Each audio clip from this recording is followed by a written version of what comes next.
அனைத்து நண்பர்களுக்கும் வணக்கம். உங்கள் ஆஸ்ட்ரோ பழனிசுவாமிகள் பேசுகிறேன். இந்த காணொளியில் மகரம் ராசிக்கு நவம்பர் மாத ராசி பலனை பொது பலனாக பார்க்கலாம். இந்த மகரம் ராசியை பொறுத்தவரையிலும் இந்த மாதம் உங்களுக்கு சிறப்பான மாதம்தான். அதாவது 8 சூரியன் 10ஆம் பாவகத்தில் நீசபங்கம் ஆகிறாரு. நீசபங்க ராஜயோகம் பெறக்கூடிய மாதம் என்றே சொல்லலாம்.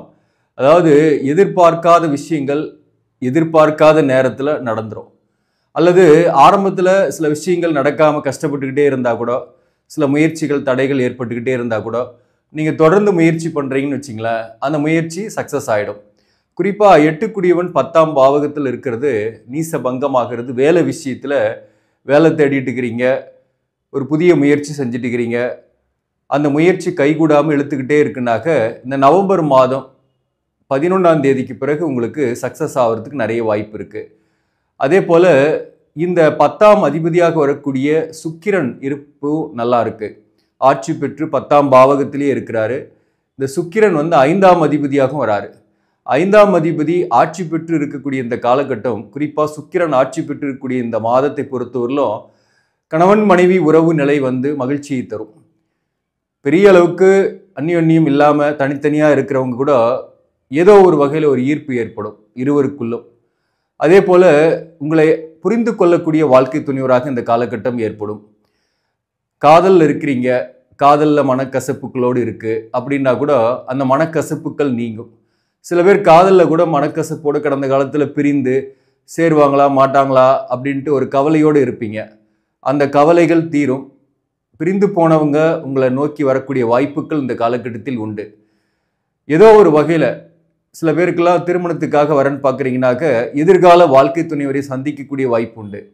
சில பேர் உங்களோட நட்பாக பழகிட்டு இருக்கிறவங்க திடீர்னு உங்களுக்கு அப்ரோச்சஸ் பண்ணலாம், காதல் வெற்றி அடையலாம். அல்லது நீங்கள் அப்ரோச்சஸ் பண்ணி அது காதலாகி வெற்றி அடையக்கூடிய வாய்ப்பும் உண்டு. இந்த மாதத்தை பொறுத்தவரையிலும் உங்கள் ஜாதகப்படி இந்த சுக்கிரன் நல்லா இருக்குது அப்படின்னாக்க உங்களுக்கு மகர லக்னமாகவோ அல்லது மகர ராசியாகவோ இருந்து சுக்கிரன் ஆட்சி பெற்று உச்சம் பெற்று நல்ல ஒரு ஸ்தானபலம் பெற்று உங்கள் ஜாதகத்தில் இருக்குது அப்படின்னாக்க இந்த மாதத்தை பொறுத்தவரையிலும் எதிர்பாலினரால் மகிழ்ச்சி அடைவீங்க. அதில் துன்பம் இல்லை. அதே போல் 8ஆம் அதிபதியாக வரக்கூடிய சூரியனும் நீசபங்கம் ஆகிறதுனால வேலை விஷயமாக இருக்கக்கூடிய இழுபறிகள் நீங்கும். குறிப்பாக வேலை பார்க்கக்கூடிய இடத்துல மதிப்பு மரியாதை ஏற்படும். அதே போல் உங்களுக்கு தொல்லை கொடுத்தவங்க, மேலதிகாரிகளுடைய டென்ஷன் இதெல்லாமே இந்த காலகட்டத்தில் இல்லை. அல்லது ஒரு புதிய மாறுதலுக்கு தயாராவீங்க. ஒரு புதிய இடத்துக்கு போகக்கூடிய சூழ்நிலை, ஒரு புதிய வேலை கிடைச்சி போகக்கூடிய சூழ்நிலை சில பேருக்கு ஏற்படும். சில பேருக்கு அங்கேயே கூட டிபார்ட்மெண்ட் சேஞ்சஸ் ஏற்படக்கூடிய வாய்ப்பு இந்த காலகட்டத்தில் உண்டு. ஸோ மொத்தத்தில் வேலை விஷயமா நல்லா இருக்குது.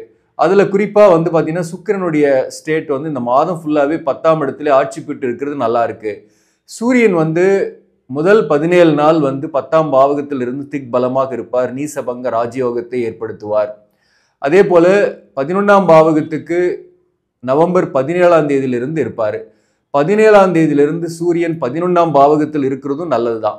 ஒரு பாவகிரகம் 11ஆம் பாவகத்தில் இருக்கிறதுனால எந்த விதமான பாதிப்புமே இல்லை. சொல்லப்போனால் லாபங்கள் ஏற்படும். அதே போல் நண்பர்களுக்கு உதவுவீங்க. அதில் மட்டும் கொஞ்சம் கேர்ஃபுல்லாக இருங்க. யாருக்கு உதவி செய்கிறோன்ற விஷயத்தில் கேர்ஃபுல்லாக இருங்க. அதே போல் பார்த்தீங்கன்னாக்க இங்கே 11ஆம் அதிபதியுமே ஆட்சி பெற்று இருக்கும். மாதம் ஃபுல்லாகவே செவ்வாய் ஆட்சி, உங்களுக்கு 4ஆம் அதிபதியாக வரக்கூடியவர்.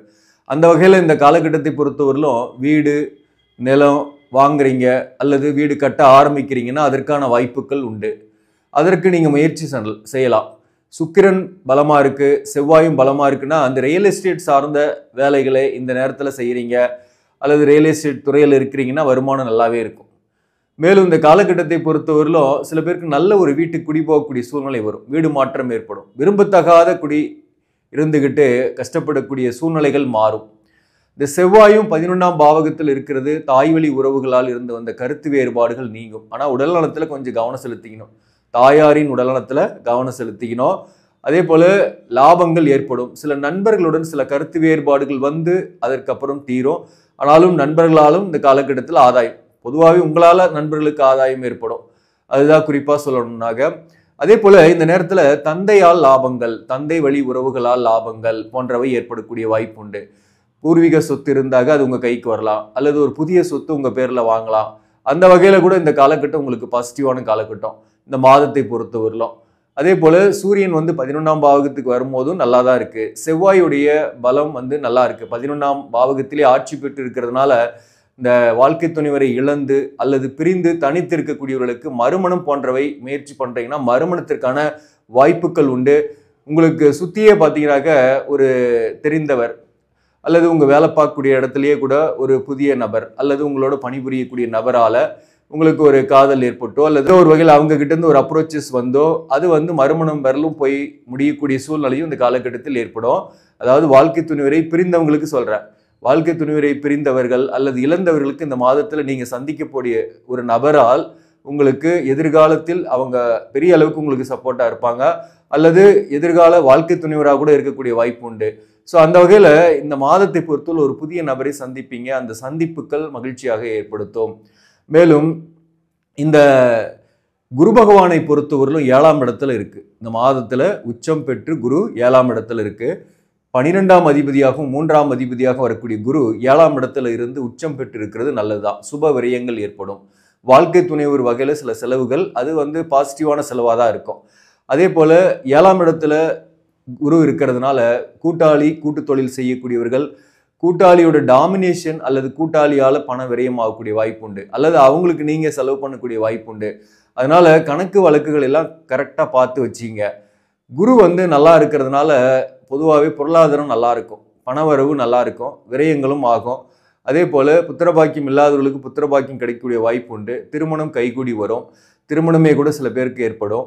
7ஆம் இடத்துல குரு இருக்கிறது ஒரு வகையில நல்லதுதான். சில நெகட்டிவ் இருந்தாலும் பெரிய அளவுக்கு நெகட்டிவ் கிடையாது, பாசிட்டிவ் தான். ஸோ அந்த வகையில குரு இருக்கிற ஸ்டேட்டும் நல்லா இருக்கு. நவம்பர் 11ஆம் தேதி வக்ரம் ஆகும்போது மகரம் ராசிக்கு ரொம்ப நல்லது. அது உச்சம் பெற்று இருக்கிறத விட வக்ர கதியில செயல்படும் போது மகர ராசிக்கு விரயங்கள்லாம் குறையும் அல்லது சுப விரயம் ஆகும். திருமணம்லாம் செட் ஆகிடும் சீக்கிரமாவே. கடனுடைய அழுத்தம் இல்லாமல் இருப்பீங்க. கடந்த காலத்துல கடனுடைய தொல்லைகள் கொஞ்சம் இருந்துகிட்டு இருக்கு இல்லையா, கடனோ அல்லது உடலான தொல்லைகளோ இருந்துகிட்டு இருக்கும் மகரம் ராசியில பிறந்தவங்களுக்கு. அந்த பிரச்சனை வந்து இந்த குரு வக்ரம் ஆகும்போது பாசிட்டிவா மாறும்.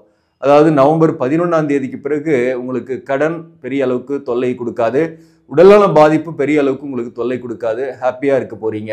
ஸோ இந்த மாதம் நீசபங்க ராஜயோக மாதம் என்றே சொல்லலாம். மொத்தத்துல சில விஷயம்லாம் உங்களுக்கு தடையா இருக்கிற மாதிரி தெரியும், ஆனா முடியும் போது சக்சஸா முடியும் அல்லது உங்களுக்கு சாதகமா முடியும். அதே போல இந்த மாதத்தை பொறுத்தவரை சனியோட ஸ்டேட் எப்படி இருக்குன்னு பார்த்தாக்க சனி வந்து வக்ரம் பெற்று 3ஆம் இடத்துல இருக்கு. வக்ரமானதுனால குடும்ப வாழ்க்கையில வாக்குவாதங்கள், ஆர்கியூமெண்ட்ஸு கடந்த காலங்களில் சில பேருக்கு ஏற்பட்டிருக்கும். பணம் வந்தாலும் நிறைய செலவு ஒரு பக்கம். ஆனாலும் இந்த மாதத்தை பொறுத்தவரை குருவோட பார்வையில சனி இருக்கு 3ஆம் இடத்துல. அதனால முயற்சி தடைகள் நீங்கும், முயற்சி செய்வீங்க, வருமானம் வரும், தேவையில்லாமல் செலவாகாது, கையிருப்பு கரையாது. அதே போல இந்த காலகட்டத்தை பொறுத்தவரையிலும் வாக்குவாதங்களும் பெரிய அளவுக்கு இருக்காது. உங்களை நீங்களே கூட யாருக்கிட்டையும் பெருசா வாக்குவாதம் பண்ணணும்னு நினைக்க மாட்டீங்க அல்லது உங்ககிட்ட வாக்குவாதமே வருதுன்னா கூட விலகி போகக்கூடிய காலகட்டமாக இருக்கும். திடீர்னு உங்களுடைய புகழும் உங்களுடைய பெருமைகளும் வெளிச்சத்துக்கு வரும். உங்களை சுற்றி இருக்கக்கூடியவங்க அல்லது சொந்த பந்தங்கள் அல்லது அண்டை அயலார்கள் அவங்க மத்தியில் உங்களுக்கு ஒரு நல்ல பேர் ஏற்படக்கூடிய வாய்ப்பு உண்டு. பழி சொல்லு சொன்னவங்க, உங்களை தூற்றியவர்கள், உங்களை அவமானப்படுத்தியவர்கள் கூட உங்ககிட்ட சரண்டர் ஆகிறதோ அல்லது உங்ககிட்ட சமரசம் செய்து கொண்டு போகக்கூடிய காலகட்டமாக இது இருக்கும். வேலை பார்க்கக்கூடியவர்களுக்கு பதவி உயர்வோ அல்லது ஊதிய உயர்வோ கிடைக்கும். அதே போல இந்த மாதத்தை பொறுத்தவரையிலும் எதிர்பார்த்துட்டு இருக்கிறீங்க, அரசு பணியில் இருக்கீங்க, ஒரு நல்ல டிரான்ஸ்ஃபர் கிடைக்குமான்னா கண்டிப்பாக டிரான்ஸ்ஃபர் கிடைக்கும். அதே போல ஒரு பிரைவேட் வேலையிலே இருக்கிறீங்கன்னா கூட இந்த நேரத்தில் திடீர்னு உங்களுக்கு ஒரு பெருமையும் சேலரி ஹைக் ஆகிறதோ இந்த காலகட்டத்தில் ஏற்படும். இதெல்லாம் வந்து பாசிட்டிவான விஷயம்தான். நிறைய பாசிட்டிவ் தான் சொல்ல போனாங்க. ஒரு சில நெகட்டிவ்ன்றது நான் சொன்னதுதான். பணம் கொடுக்கல் வாங்கல், கூட்டு தொழிலில் இருக்கக்கூடியவர்கள் மட்டும் கொஞ்சம் கவனமாக இருங்க. அவங்களுடைய டாமினேஷனுக்கு உள்ளாகக்கூடிய சூழ்நிலை வரும். வாழ்க்கை துணை ஒரு வகையில் கொஞ்சம் செலவுகள் ஆகும். அது மேக்சிமம் சுப செலவுகள் பண்ணிடுங்க, அசுப செலவுகளுக்கு இடமில்லாமல் போயிடும். அதே போல இந்த ராகு பகவான் ராசிக்கு 2ஆம் இடத்துலையும் கேது 8ஆம் இடத்துலையும் இருக்கு. இது நல்லதா அப்படின்னாக்க சில பேருக்குலாம் அலைச்சல்கள் இருக்கும். 2ஆம் இடத்துல ராகு இருந்து அதே போல உங்களுக்கு வந்து பணம் ஏதோ ஒரு வகையில் வந்தாலும் விரயங்கள் ஆகிட்டு இருக்கும். ஆனால் இந்த மாதத்தை பொறுத்தவரை தேவையில்லாத விரயங்கள் ஆகாது. அதே போல 8ல் இருக்கக்கூடிய கேதுவை பொறுத்தவரையிலும் தந்தைக்கு கொஞ்சம் கஷ்டங்கள், பாதிப்புகள் போன்றவை கடந்த காலத்தில் ஏற்பட்டிருக்கும். இந்த மாதத்தை பொறுத்தவரை சூரியன் நீசபங்கம் ஆகிறதுனால, ஏன்னா சிம்மத்துல தான் கேது இருக்கு, அதனால சிம்மாதிபதி சூரியன் நீசபங்கம் ஆகும்போது கேதுவால உங்களுக்கு பெரிய பாதிப்பு கிடையாது. அதாவது திடீர்னு வேலை போயிடுறது, திடீர்னு ஏதாவது நடந்துருமோ, இது பிரச்சனை ஆயிடுமோன்னு பயப்படுறது போன்றவையெல்லாம் இந்த மாதத்தை பொறுத்தவரையிலும் இல்லை. கேது வந்து அன்எக்ஸ்பெக்டடாக திடீர்னு சில கஷ்டங்களையோ, திடீர்னு சில முயற்சி தடைகளையோ, எதிர்பாராத நஷ்டங்களையோ ஏற்படுத்தக்கூடிய கிரகம் தான் கேது. 8ஆம் இடத்துல இருக்குது. ஆனால் சூரியன் இந்த மாதத்தை பொறுத்தவரை நல்ல ஸ்தான பலத்தோடு போகிறதுனால இந்த மாதத்தை பொறுத்தவரை கேதுவால் பெரிய தீமை இல்லை.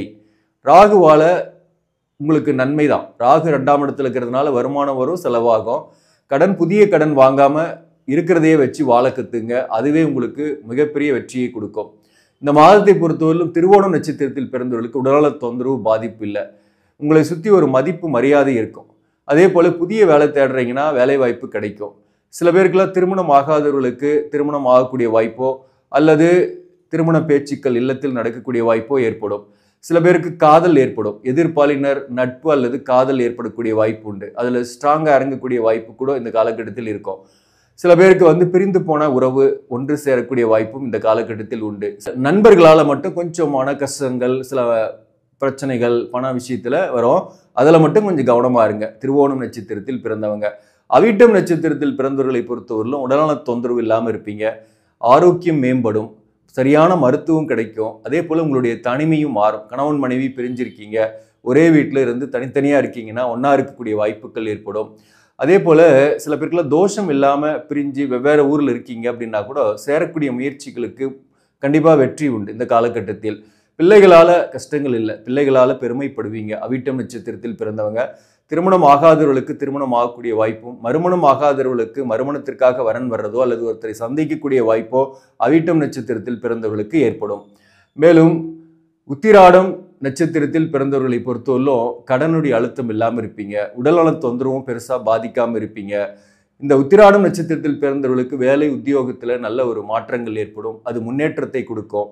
மேலும் தொழில் செய்யக்கூடியவர்கள், பிஸ்னஸ் பண்ணக்கூடியவர்களுக்கு வருமானம் கூடுதலாக இருக்கும். சுப விரயங்கள் ஏற்படும். சொத்து வாங்குறது விற்கிறது போன்றவை லாபத்தை கொடுக்கும் இந்த காலகட்டத்தில்.